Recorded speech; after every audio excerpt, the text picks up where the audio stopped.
Okay, we're gonna record some memories on video. What's your earliest childhood memory? Let me think. That's a good question. I do have some recollections of our experience in Oswego.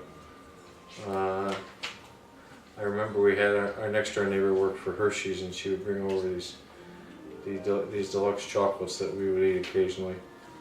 I do remember Aaron's one of his first days of school, actually. I, for some reason, had this random memory of standing outside and drinking grape juice and watching Aaron go off to school.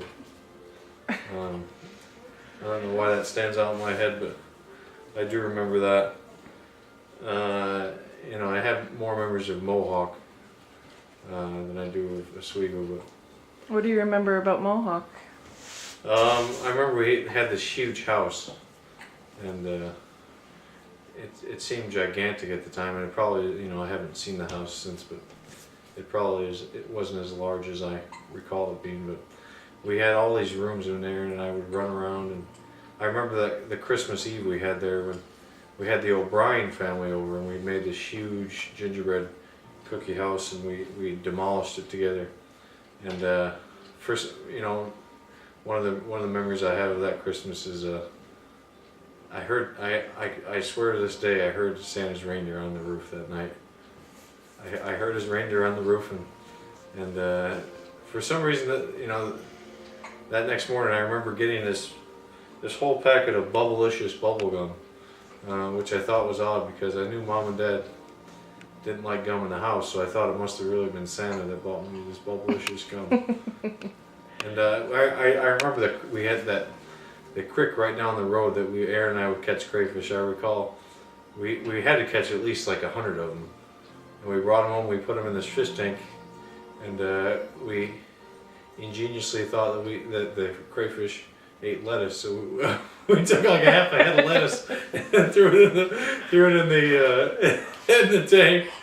We didn't even really break it up very small, but I remember we threw a bunch of lettuce in there, and the lettuce was still floating in there several days after the fact. I do remember my birthday in Oswego, not Oswego, but in Mohawk though.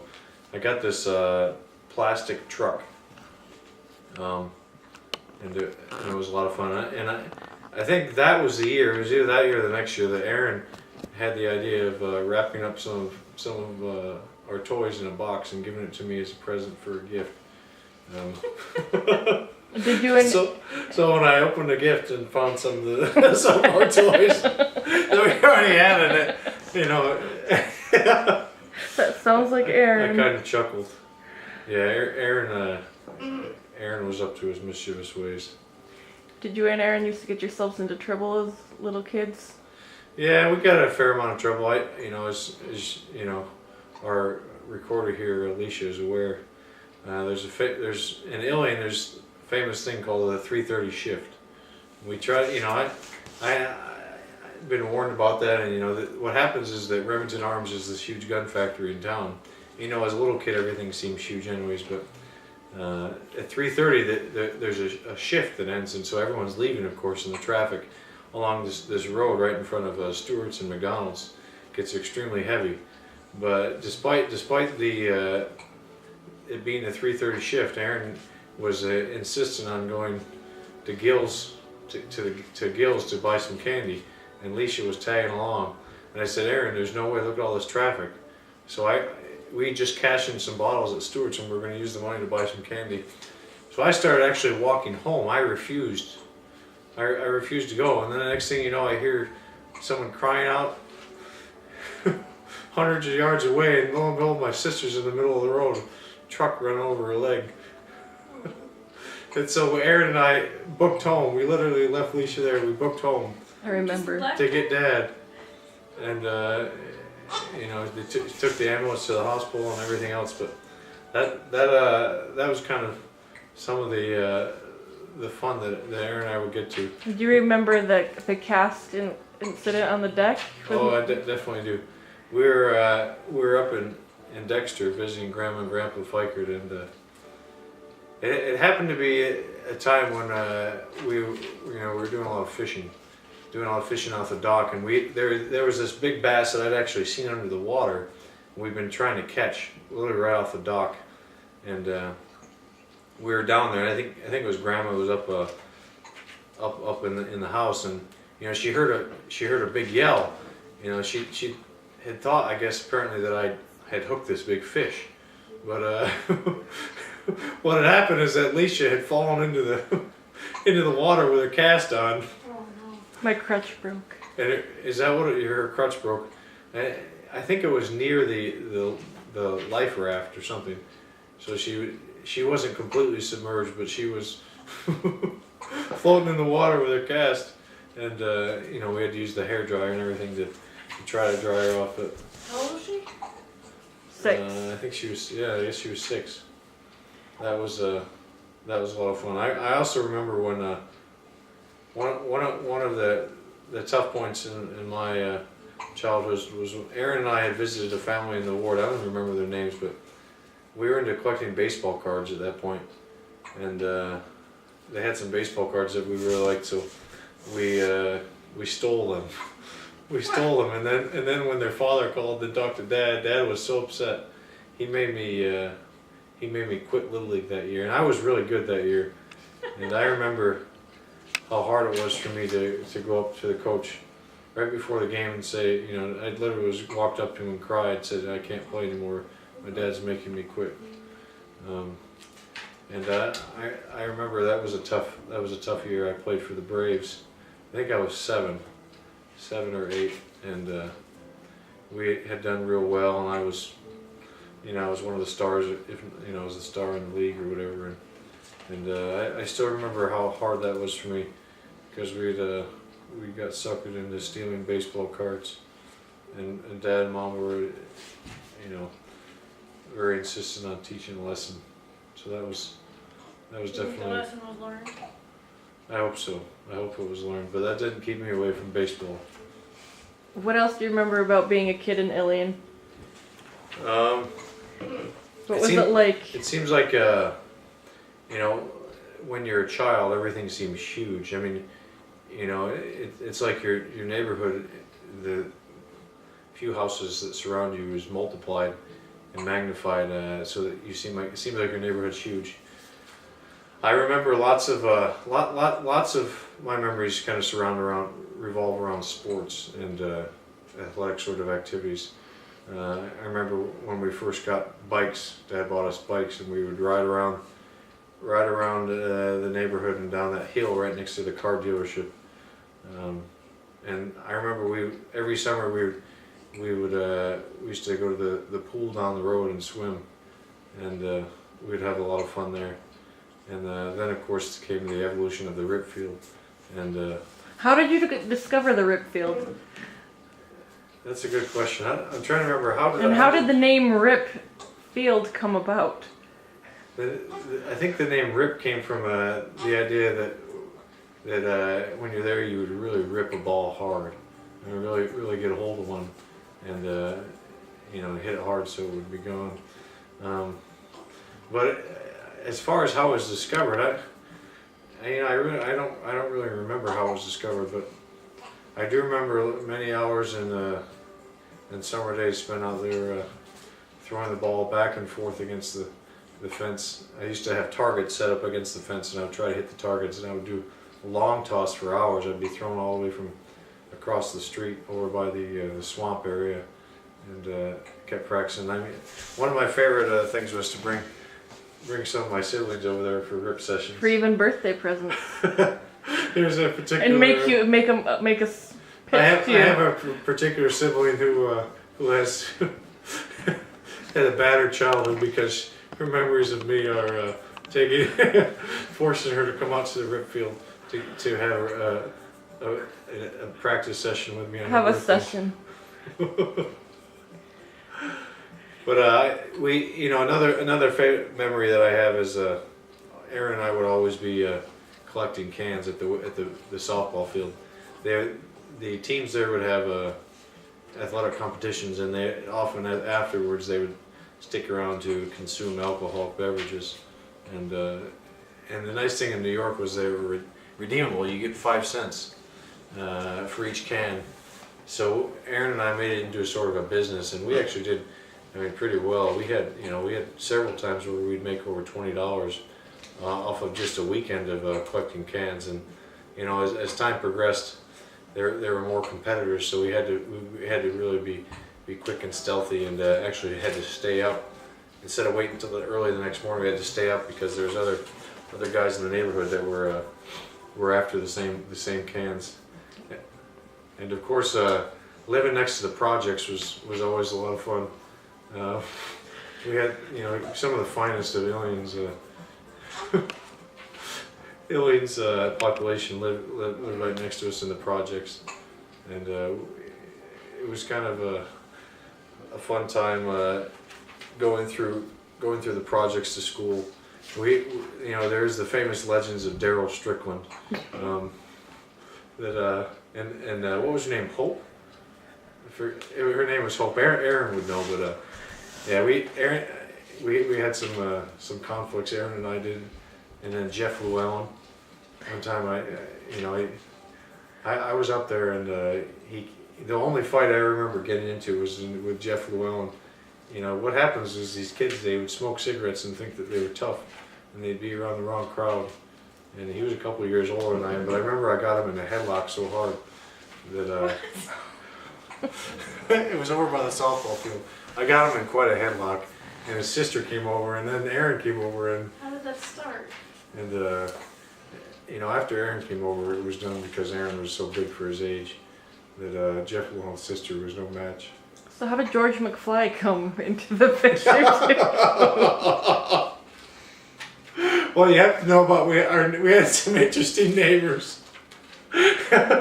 Our neighbors to our left, Talk about the berries. fondly known as the berries. You have Daniel, Vanessa, Tricia. There was always somebody new over there, but for some reason the father never lived there, so there was a Caucasian. See, the berries were African American, and they always had these dogs that were just fierce and vicious, and the game was always to try to run past the berries as fast as you could. And the dog was chained, but the chain would go out to so long, so if you could beat the dog and not get bitten, you were pretty good. And most of the time we did. There was a couple times I got a couple chomps in the rear end by one of the berries dogs, but George McFly, he was actually I think he was a son or a cousin of the Caucasian man that was living there with the berries mother. And some of the memories we have were we actually we threw tomatoes at their door.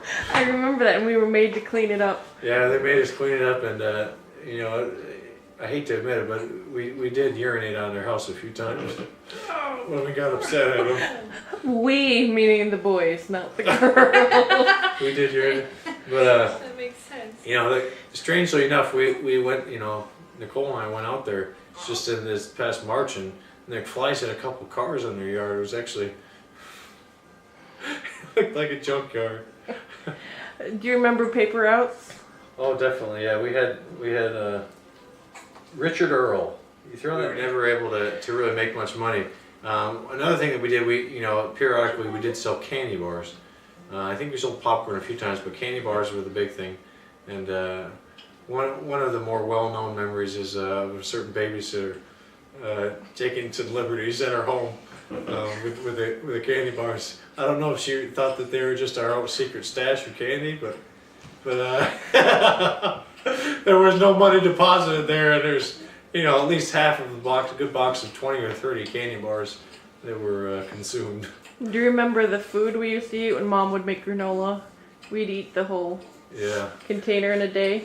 We seemed like we grew up on granola and toast. I ate so much toast. And evaporated milk. And evaporated milk. One of the ways that actually, Alicia was actually the best at this. I took my hand at it too, but one of the ways we earned money was we would swap flies and pull white hairs out of Dad's head. 5 cents a hair and 5 cents a fly.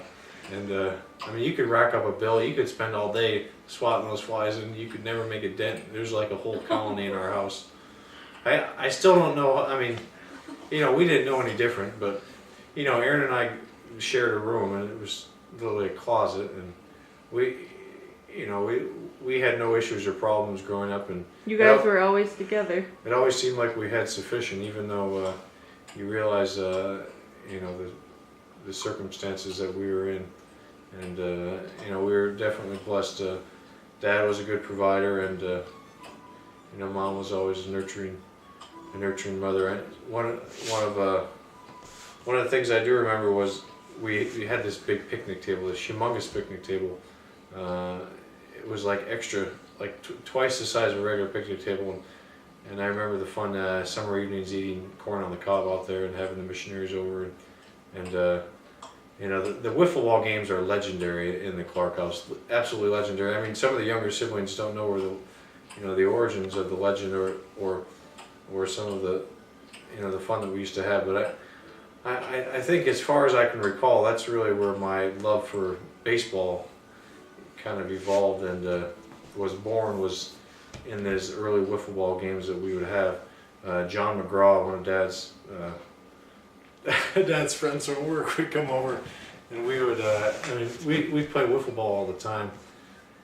We got to be pretty good. Actually, at one point we were there would be summer wiffle ball leagues against like Montgomery Street and these other neighborhoods that we would have, and Clancy Connors, that's a name from the past, but he was on our team, and we would play.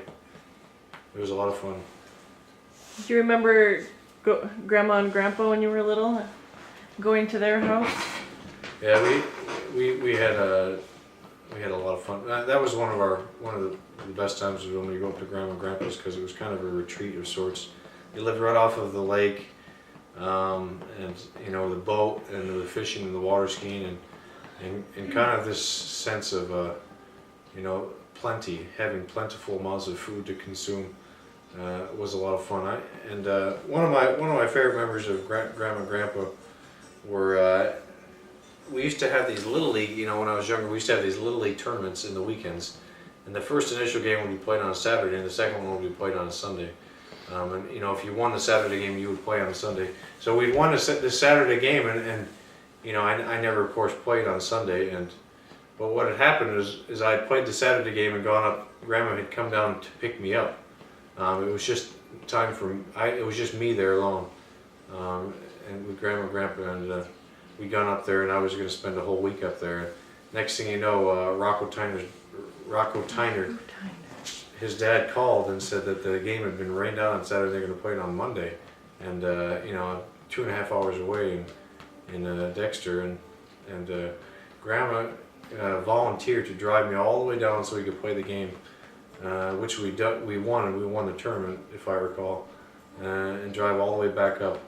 And I remember Rocco Tyner's dad invited Grandma out for drinks, you know, for bringing me back to play.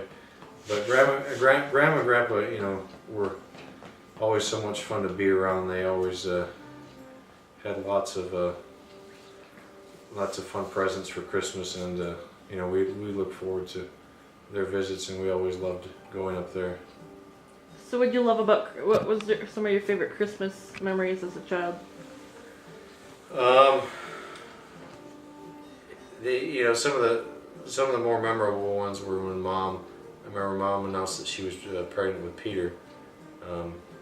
That was definitely a memorable one. I remember Sean Mysak came over that Saturday. He was in disbelief because Mom was a little bit older when she got pregnant. I remember several of my teammates asking me at my basketball games and asking Aaron if our mom was pregnant. I had no idea. You know, I mean, looking back, I should have known I was 15 years old, but that was definitely a memorable Christmas. Some of the other ones, you know, of course, Dad always had a way of trying to outdo the prior years, and one of his fascinations and his hobbies is giving his kids a great Christmas, and that's always been a fun thing to recall. You know, in our little teeny living room, how we would just stuff the whole room full of presents. And I remember, you know, the initial year that the triplets were born, several months earlier in October, we had just an outpouring of gifts from several friends and family members, and the entire room was full. But I remember the year that we had more than any others. That was, I think I was a junior, and Aaron was away on his mission, and Dad worked over at in Utica with President Jones, making the what were they called? Trimmers. Trimmers, yeah. Trim-a-lawn. He worked at Trim-a-lawn. And, I kind of was Santa's helper that night. We went out there, and I could not believe how many gifts he had stored. I mean, his whole storeroom was full of gifts. So we put those in the van and bring those back on what we already have. We made that trip that night, and it was absolutely unbelievable. The entire room was essentially full. And we would open these gifts, and there were these big, huge plastic Containers. tubs, and the whole tub was full of gifts. There's gifts upon gifts upon gifts upon gifts. It was unreal. I mean, we were opening presents for like 5 or 6 hours. What? They were random things like pickles Yeah. and different stuff like And that. Grandpa was falling asleep. I mean, that was always one of the jokes. Is Grandpa, You knew Christmas would be done by the time Grandpa fell asleep. When Grandpa fell asleep, that was a sign that we had breached the prior year's mark of enough gifts. But that's that, and the just the idea that we would have our Christmas Eve programs were always memorable and a lot of fun, and we did enjoy those. What was it like being a teenager, going to high school in Ilion? Was it difficult? I guess I didn't really. I mean, I didn't know any different. It was fine. I never realized until I left how small Ilion was, and graduating from a class of about 140, 150. How truly small that is. It's, in the aspects of being trying to be a faithful LDS adolescent, I think it was definitely a huge benefit for me. I mean, as you know as well, it was kind of a sink or swim mentality, and I do remember very really gaining and confirming and reconfirming a testimony very quickly, because the majority of the school, obviously, in the community was not of our faith. We were constantly being questioned and tried and tested, and there's lots of challenges that we faced, in the sense that we came from meager means, and there's great resistance to the fact that we were LDS. I played lots of sports growing up, and I guess despite me being unpopular in the sense that I stood up for what I believed, excelling in sports always was an outlet and an opportunity to be an example, I think, and to make a name for yourself and for your faith in that community like Ilion. It was we were always going to sporting events and participating in some sort of camps and or athletic events.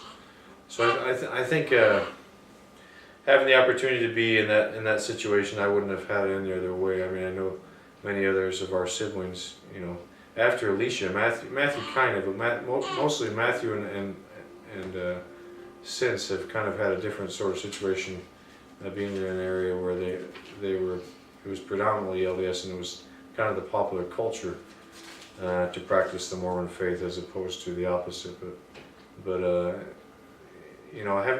I remember giving away Book of Mormons to my Spanish teacher and my World and Government teacher, and having lots of religious discussions that probably really, more than anything, was confirmed my faith and really strengthened my testimony.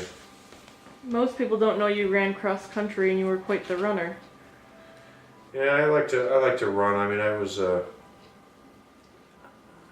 I actually was running back when I was in grade school. So we had these running days. I think what happened is we had these running days, and we would have contests to see who could run the most laps around. Do you remember that at all, Alicia? Mm-hmm. We'd have that, and Running clubs. the running clubs, yeah, and I would go to that, and the gym teacher then, Pat Whalen, he would always compliment me because, you know, I would run the most out of everybody in the school. And I think, you know, coming in from grade school into high school, you know, everyone expected me to play football. Football was always on Sunday, so I didn't participate in it, you know, when I was younger. And then when I made the jump, I'd already kind of gotten into running a little bit in grade school, so I just continued with running. And you know, I'm never really that naturally talented. I don't have the build or the physique of a runner whatsoever. But running was always a mental thing for me, and kind of an outlet for me to really show and kind of build up my mental toughness. So, you know, I ran cross country, and you know, by 9th grade I was one of the better runners in the area. And then, you know, as I got older and I started lifting more weights and things, I didn't necessarily put as much focus on running, but you know, I've always had a love for the idea of challenging yourself. There's few things like running a long distance race that that really can push you to the test and show you how mentally tough you are, really. As in lots of things in life, it's not really about your strength, more about your will and your determination. And you know, after that, I ran a few more long distance races and some marathons and things. But running was a lot of fun. It was honestly probably one of the sports that I loved the most, and I don't think I would change it if I could go back. I don't think I'd play football. What do you remember about the branch growing up in seminary? Yeah, the nice thing about the branch was we had several other families that had children that were our age, so we didn't really didn't really grow up much like as recluses. But we had, you know, even though we were in a very small area as far as the church population and presence is concerned, we had several other friends our age that really, I think, the youth program was fantastic. The people in the branch were wonderful, and always heartfelt, and always simple, and never trying to feign a facade or something that they're not. I love the temple trips. The temple trips, probably, I remember more than anything the temple trips early on, you know, when I was 12 and 13, really kind of planting the seeds of testimony deep in my heart that would subsequently sprout, and you know, as I continued to try to do the things that an LDS youth should do, how it would grow.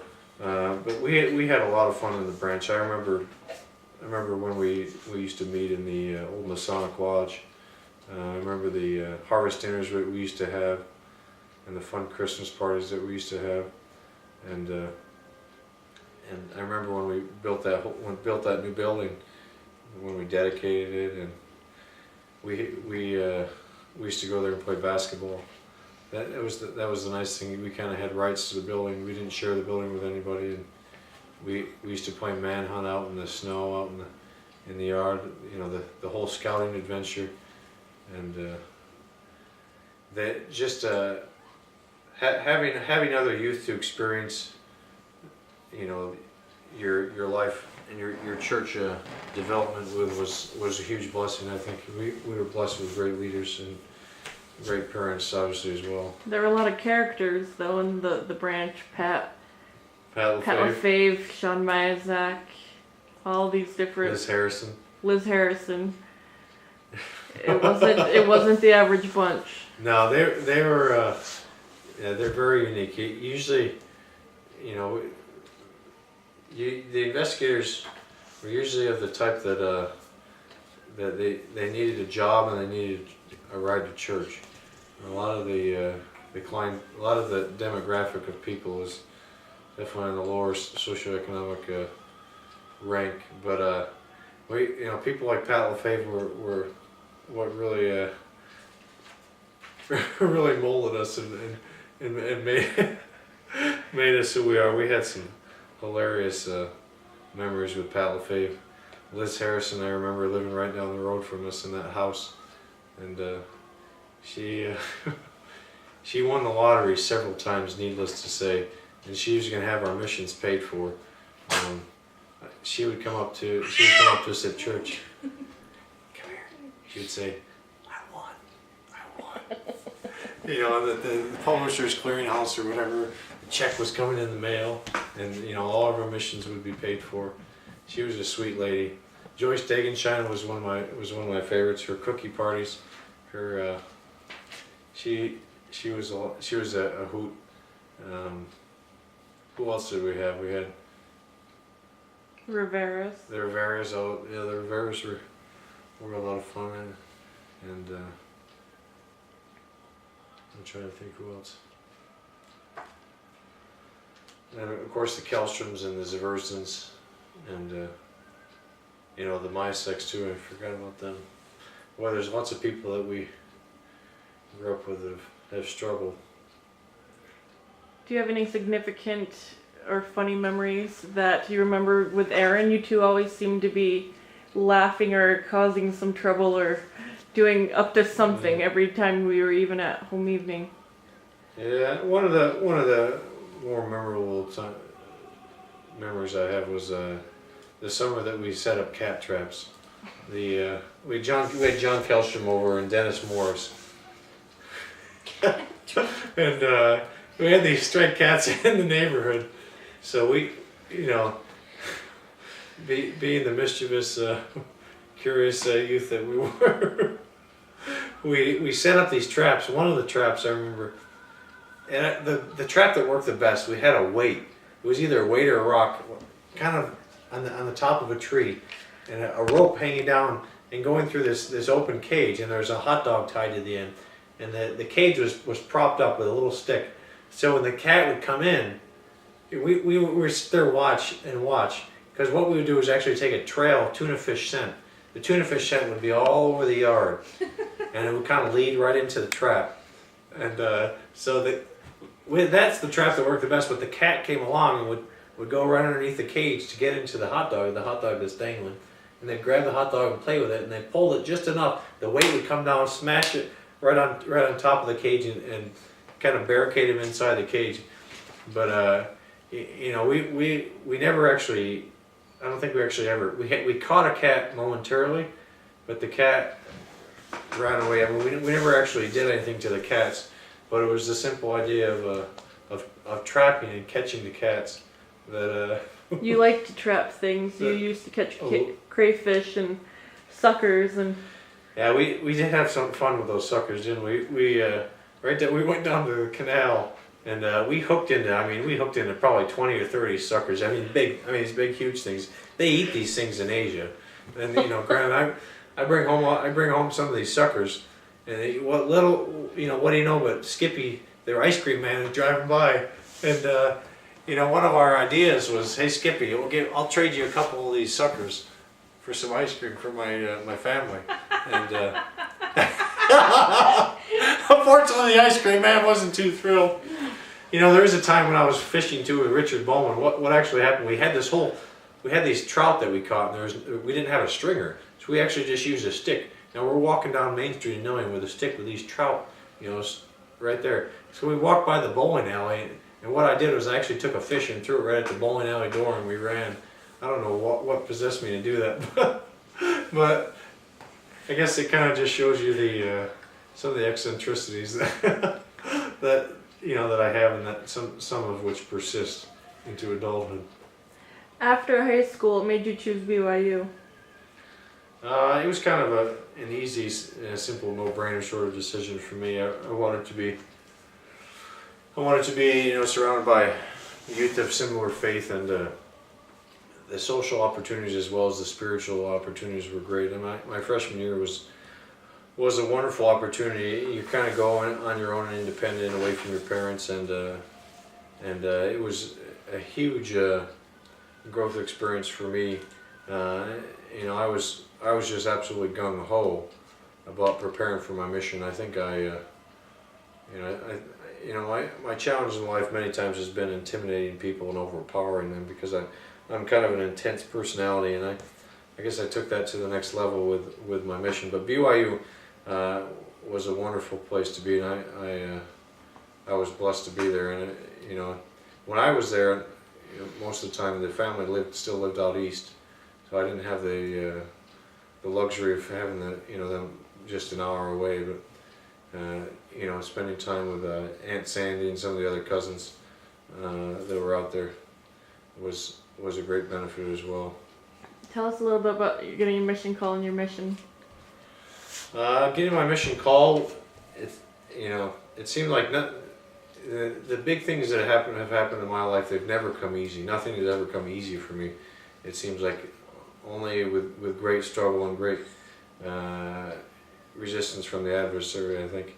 But as far as my mission call goes, I remember, I was extremely excited, and all I did every waking hour, that second semester of my freshman year was study and get ready for my mission. I just read church books all day long when I wasn't studying for class, and I took it to the new level and extreme. But I remember sending in my papers, and all these people, all these other friends in my dorm, they sent their papers in weeks after I did, and they'd already got their call. I'm like, what's going on here? And I remember I had to go had my blood drawn again or something. It seemed like it was taking an eternity after I put my mission papers in for them to extend a call. And I remember fasting many days in preparation for receiving my call, and praying that the apostle that would have my file and have my name would be inspired to send me to the right place. And I was just overjoyed when I found out where I was going. Not only because there's a Korean guy that was not of our faith that lived in the dorm at the time, but I guess I had this in my mind that I didn't want to go to a Spanish-speaking country, because that's what Aaron did and that's where Dad went. I wanted to do something different, and I knew it was inspired when the call came. My mission was a phenomenal experience. I tried to pour my heart and soul into it, and I met some wonderful people, and really was changed much by it. Afterwards, you came home and you went to Saranac Lake when you came home? Yeah, I came home initially, and I was looking for work. I still had a couple of months before I would go back to BYU, so I needed a job and needed to gain some money. So as part of that, Sister London, the ward, needed, gratefully she was an answer to prayer, she needed someone to help get her house in Saranac Lake ready to be sold, because they weren't living there anymore and they needed the funds. So I spent the better part of probably 2 or 3 weeks up there, and just all day it was a great experience. We were up there, we kind of helped get her house fixed up and ready, and had some time to just kind of reflect and gather myself and try to live the life of a return missionary. It was a very tough adjustment coming home for me, as it is for lots of people, I guess, but for me especially. I didn't want to come home, and I didn't want to live a normal life, and I didn't want to be exposed to all these worldly influences that seem to be so prevalent around me. But so I went to Saranac Lake, and then I was able to go back to BYU. Sister Lund was one of the only people who ever made you kraut brownies. Yeah. You were a different person that summer, taking people on camping trips with just a can of sauerkraut. Yeah, one of the memories that a couple of the youth that were around in the branch at that time to tell, I tried to reach out to them and take them on a camping trip, and it was a camping trip that was in the backyard of one of the youth. It wasn't very active, but I thought it would be fun just to go out there and just kind of sort of live off the land, catch some fish, and camp, spend a day or two. And we went out there, and all that I brought was was a can of sauerkraut and one of those barber poles. I thought that what we were going to eat, we were going to be eating fish and kraut for dinner, and the barber pole was dessert, of course. But one of the things that the young men at that time joke about was that the camping trip, and we ended it early, obviously, because we didn't have any food. But I always had this joke growing up of kraut trout. It was a breed of trout that had kind of had a mutation, and what happened is they had sauerkraut that would grow in their bellies. It was just a small little colony there in the West Canada Creek of kraut trout, but they're tough to catch, I tell you that. You came home this summer. We were moving. That's right, I did. And that was you know, the whole movement in of itself, and getting the house ready and the miracle of selling the house was a whole nother story. I remember Mom was sweating bullets, but you know, I was full of faith that we would sell it. And if you recall, you remember what sold that house, don't you? It was the mulch. It was the mulch. It was the mulch. I've heard. It's exactly what it was. You know, that we had these. I really tried to make the landscape pretty. I did was I took all this dirt out of where the snake bushes were, filled it with mulch, and made it look pretty. I kind of lined the sidewalks, as well as the backyard, and it was just it looked really nice. But we were very, very fortunate to sell that house and you know, pack up our things and head west, and that's of course when we were involved in that near tragic accident. What do you remember about the accident? You were in the front seat with Dad. Yeah, I remember I was reading Answers to Gospel Questions by Joseph Fielding Smith, and I had this. I was reading it, and I remember I started to doze off, and I kind of had some of these. I had my journal at that time. I would write it on loose leaf sheets of paper, and I had some journal entries out on a sheet of paper. I'm like, oh, I guess I should put these in the in this little container so that they're safe. And so I put them in, and then, you know, not a minute later I'm starting to doze off, and next thing I know, Dad's yelling, and I look in front of me, and there's a car that's coming right towards us, and there's this huge semi on the right side of us. We're going west. This car had come across all the way going east, had come across the median, and it was literally coming right towards us. And I remember distinctly having the impression that Satan and his hosts were very determined to see that our family not make the move and the relocation and transition to Utah. And I remember having that distinct impression as he drove towards us and kind of swerved back and forth as we tried to avoid him, that whoever was driving that car was possessed of the wrong influence and the wrong spirit.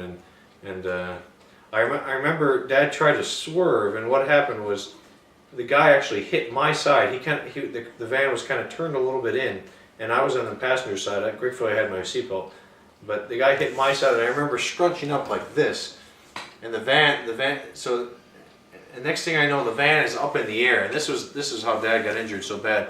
The truck actually hit my side, but what happened was it hit it, and the van went up in the air and landed in the median on Dad's side. So I remember literally in here like a pancake, but I was virtually unscathed. I had a little bit of a rub burn from the seatbelt, but next thing I know is Dad is crying and whining, and you know, Matthew and Peter, I don't think he even had seatbelts on. They were just laying. I mean, we'd lay in the car with no seatbelts or anything on. It was, you know, a different time. But anyways, I remember after we landed, you know, trying to process what had just happened, that we'd literally been hit by a car, and you know, going 70 miles an hour on this major interstate. And I knew Dad was seriously injured right after it happened, because he had some grunts and pains, and he was yelling pretty loud. It was actually pretty terrifying. I wasn't, you know, I knew I was okay. I don't remember actually going unconscious, but I do remember this kind of terror, sort of feeling that wondering if everyone else was okay. And so I started singing out, you know, families can be together forever. I remember singing that out loud while we waited for the paramedics to come and save us, because I was worried, especially about Dad, because he usually was pretty good about hiding the pain, but I knew he must have been in pain if he was kind of crying and whining like he was. He said you gave him some encouraging words. You can do it. Yeah, I remember really trying to lift him up and help him. It was very scary. And I knew he was trapped in there, but I had no idea, how much. I remember Matthew was able to kind of wiggle his way out on his own power. They had to use the jaws to get me out, but literally, I was virtually unscathed. And the looking back on it, and anytime you think about it, we definitely had the divine hand of protection with us. It's unbelievable that Dad was spared, and that we were spared. I mean, it's and from that experience, from the Iowa experience, Nicole and I were able to go back to Iowa to the very same ward that the people whom we stayed with during that week or two that we were in Iowa trying to recuperate and trying to find a way to get back to Utah. So the tender mercies of the Lord were definitely upon us in more ways than one. How was dating at BYU before Nicole? Dating was... You seem to be going from girl to girl. Yeah, dating was tough. I was pretty determined to do it the right way, and I definitely had inklings that I needed to really. I wasn't very social. I'm not necessarily a social butterfly, but I wasn't the most adept and gregarious of persons, especially with females. I had no idea. I wasn't a ladies' man by any stretch. So I tried to go on as many dates as I could, and it seemed like, each place that I lived after my mission. Initially I lived in the basement of Matt Lund's wife's parents' home, and there was a girl there that I was just crazy about and I liked a lot, and I literally invested months trying to get after this girl, and she had shown signs that she liked me, and it was, of course, devastating months later when she just happened to tell me, after I took her out on a date, that she has a boyfriend in Idaho. So that was kind of devastating. But then I lived there, and then I lived in Centennial Apartments with one of my old freshman roommates, Scott Himes, and I was really looking to find some potential prospects there, and that was over the second half. So the initial fall semester I was at that first house, and the winter semester I was at this new place in Centennial. I didn't really like the ward as much. There's a couple of prospects, but it's kind of more of a preppy sort of feel to the ward. I didn't really appreciate that. I kind of liked the feel to the older ward that I was in before, where people were more genuine and it was less of a show. So about that time, I'd met a couple of other girls and gone on a lot of dates, and I really I remember going up to this girl out of the blue in the Iron Science Center and asking her to go on a date with me, and she said yes, and I kind of went on a few dates with her, and I really liked her a lot. But then the semester ended, the summer was coming, so she actually went home. So if she hadn't gone home, I probably would have still been dating her, and I would never have had the chance to date my future wife. But eventually, I had I was kind of tired of the whole dating scene, extremely disgusted with the whole idea of having to keep playing this game, put on a show for all these women to try to win their hearts. So I had plans to go sell Living Scriptures that summer, and I remember having set it up, and Mom and Dad weren't too happy about it, but it sounded like a good opportunity. I just wanted to get away and hopefully make some money.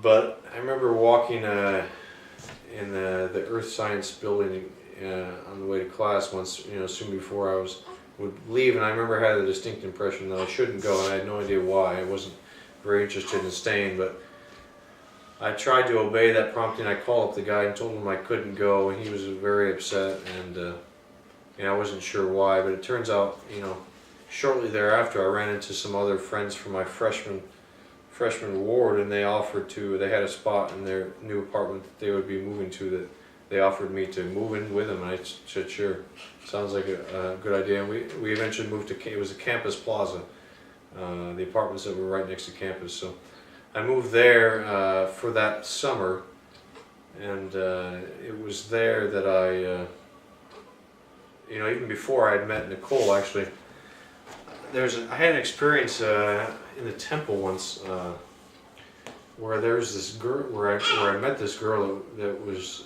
I just fell in love with her. I hardly knew her, but I knew that she was the kind of person I wanted to marry just by just by the aura that she had about her, and you know, the sort of sense that I got. And I remember thinking to myself, and I never actually talked to this girl. I just, you know, I had this impression just seeing her in the same session.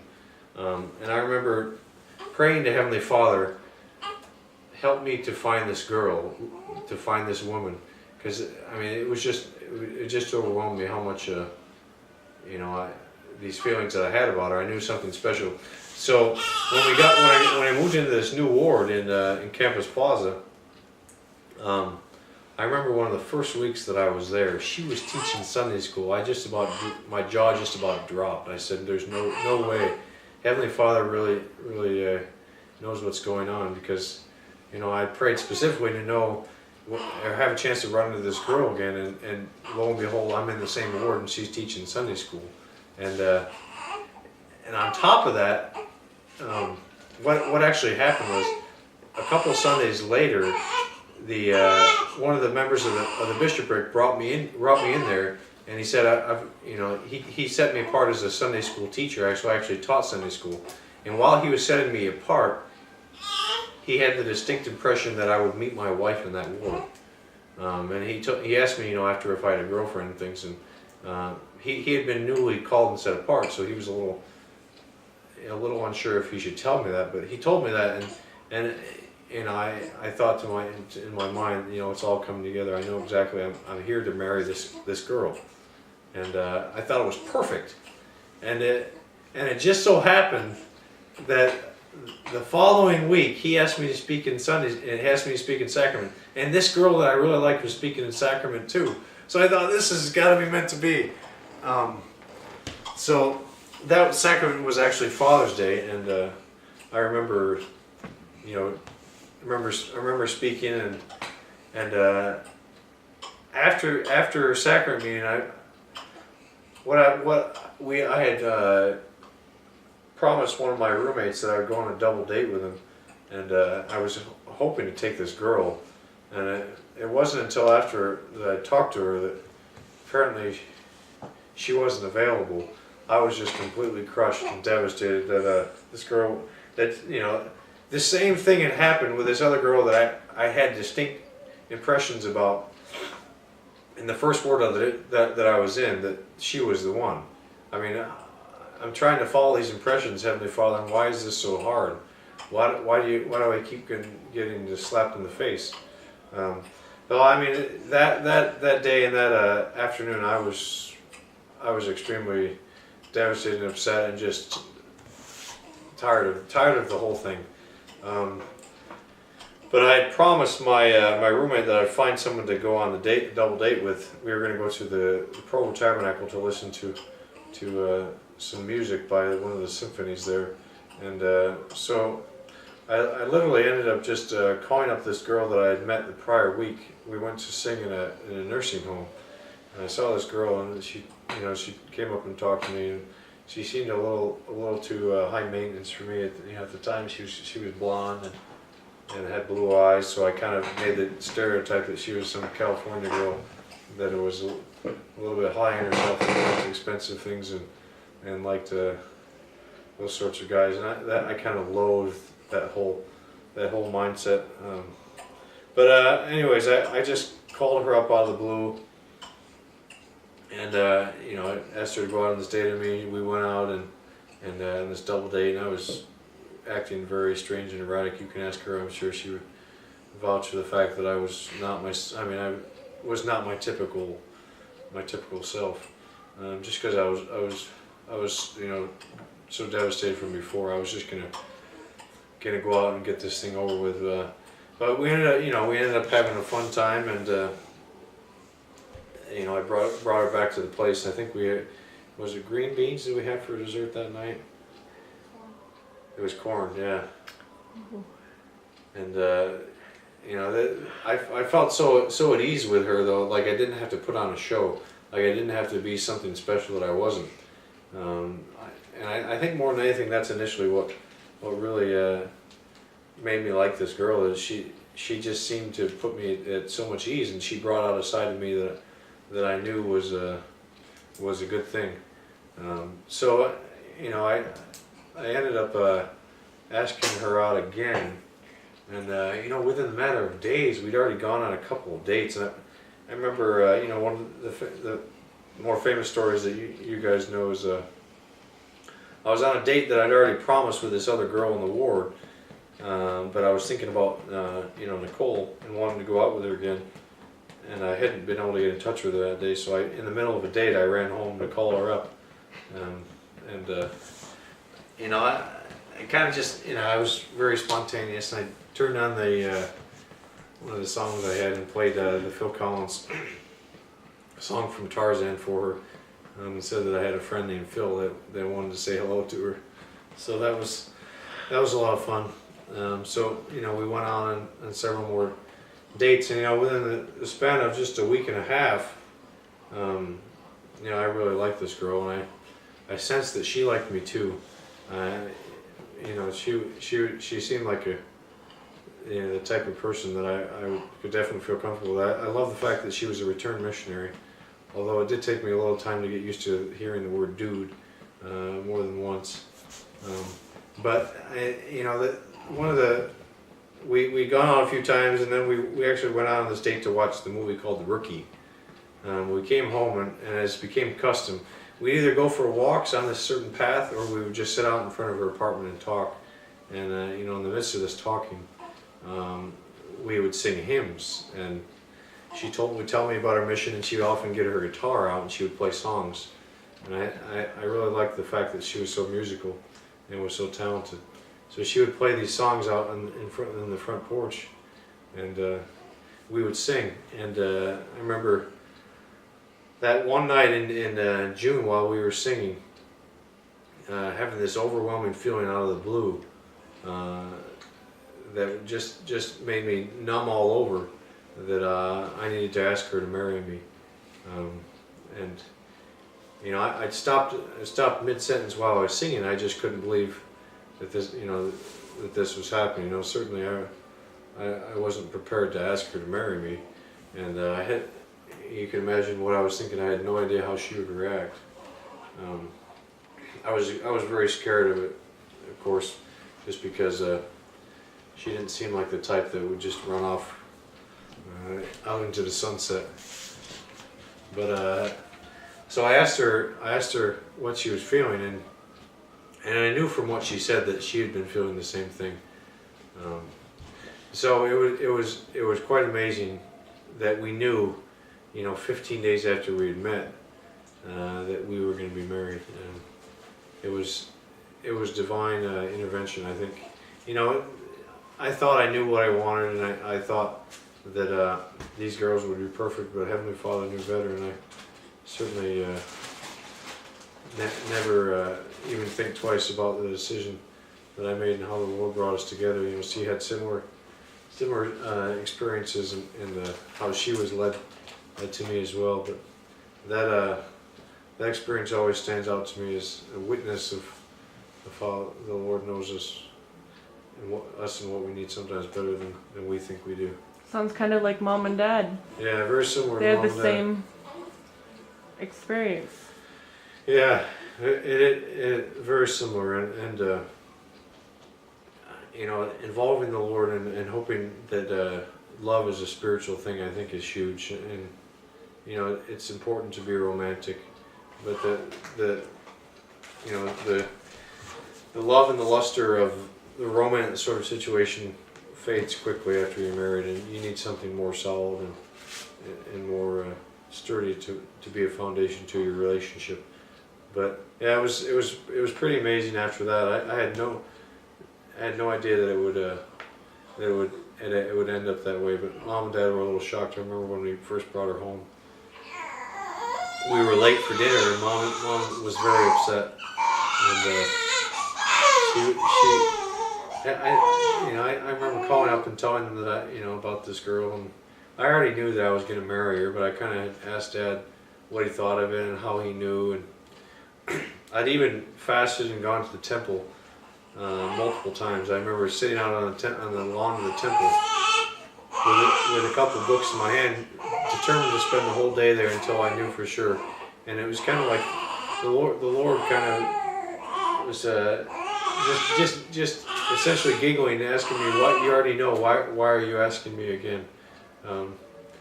But because I wanted some great and grand and glorious experience, but I'd already received that witness, and it was all that I needed. Describe your wedding day. You were quite nervous the night before. You were running a lot. Was I? I guess I was nervous. The gravity of more or less the temple experience and the covenant that you make, I think more than anything was, I certainly loved Nicole, but I wanted to really be ready for making that sort of covenant and commitment. And yeah, I remember, I guess I was running around a little bit that morning. I think I took Lizzie out on a walk way early, and longest and hardest run she's ever experienced. No, but it was great. I remember praying. I remember saying the family prayer that morning and feeling the Holy Ghost so powerfully. Grandma and Grandpa Clark were there too, and it was so special to have the whole family there. Because I look back and think how lucky I was to have my posterity there. Both unborn and still living. I remember feeling the presence of our children there too, as we were married, and the spirits that would come. I always knew that I would have a girl first. I just had that feeling, and I always knew that Nicole and I would have the first Clark grandchild. So it was a little. When Michelle first announced that she was pregnant, we were extremely happy for her, but I kind of questioned my inspiration. Unfortunately, she had that miscarriage, but Kaylee was a very special spirit, and she came within. You guys were pregnant within a month. Pretty quick, yeah, pretty quick. That was one of the things that was tough for Nicole. I mean, I was extremely. I've always loved kids, and I've always felt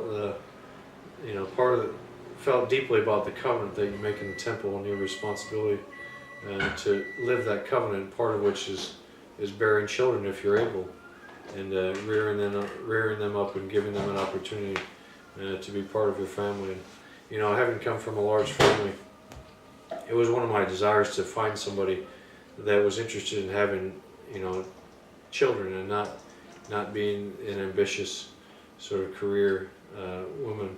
So having I wouldn't have done it any different. It did take some convincing of Nicole, but I think she warmed up pretty quickly to the idea.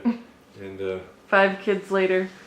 5 kids later already. I can't believe it that we have that many, but we've been blessed with great children. Probably don't have that much more.